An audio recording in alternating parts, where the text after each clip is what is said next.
মার্কিন president Donald Trump নিজের ক্ষমতা জাহির করতে যিনি প্রতিদিনই কোনো না কোনো দেশকে হুমকি দিতে অভ্যস্ত, এবার নিজ দেশেই ভয়াবহ এক বন্দুক হামলার হাত থেকে রক্ষা পেলেন তিনি ও তার প্রশাসনের শীর্ষ কর্মকর্তারা। স্থানীয় সময় শনিবার হোয়াইট হাউসে সাংবাদিকদের নৈশভোজ অনুষ্ঠানে ভয়াবহ এই ঘটনা ঘটে। তবে ওই ঘটনার প্রতিক্রিয়ায় ট্রাম্প জানান তাকে সরিয়ে নেওয়ার সময় মোটেও উদ্বিগ্ন ছিলেন না, কারণ জীবন সম্পর্কে তার বোঝাপড়া আছে। স্থানীয় সময় রোববার সিবিএস নিউজের 60 মিনিটস অনুষ্ঠানে দেয়া এক সাক্ষাৎকারে কথা বলেন মার্কিন president.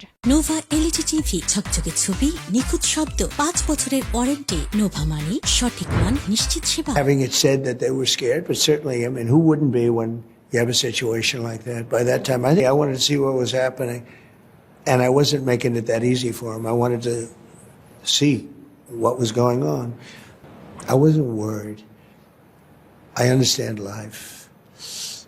We live in a crazy world.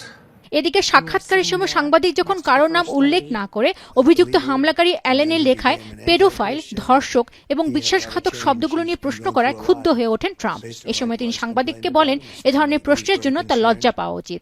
His brother complained about him, and I think reported him to. এদিকে সিবিএস নিউজ ও অন্যান্য মার্কিন সংবাদ মাধ্যম একটি নথির কথা উল্লেখ করেছে যা অ্যালেন তার ভাইকে পাঠিয়েছিলেন বলে ধারণা করা হচ্ছে। তাতে বলা হয়েছে বন্দুকধারী ট্রাম্প প্রশাসনের কর্মকর্তাদের সর্বোচ্চ থেকে সর্বনিম্ন পদমর্যাদা অনুযায়ী লক্ষ্যবস্তু করতে চেয়েছিলেন। তবে সাধারণ অতিথি বা হোটেলের কর্মীরা তার মূল লক্ষ্য না থাকলেও প্রয়োজনে তাদের ওপরও হামলার পরিকল্পনা ছিল হামলাকারীর।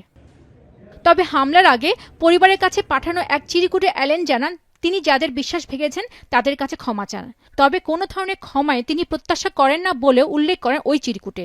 এদিকে হোয়াইট হাউসে হামলার গ্রেপ্তারকৃত কোল অ্যালেনকে স্থানীয় সময় সোমবার আদালতে হাজির করার কথা। পেনুকা সুলতানা, এখন বিশ্ব।